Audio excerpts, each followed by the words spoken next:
This is pre-drywall installation inspection.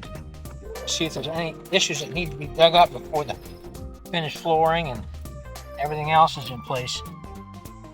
Yeah, there's a plastic pipe wedge that needs to be removed. You know, geez. You know, I could try. All I can try and do is push it up line. This is a camera; it's not a snake.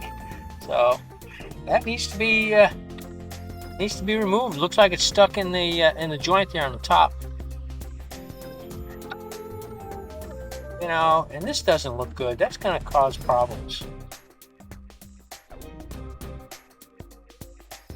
That big, you know, if it was a small bump, I'd say it's not significant, but I think maybe when they put this gas line in, they banged up that pipe. That needs to be fixed.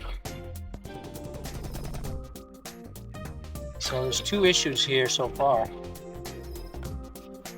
That one isn't quite so severe.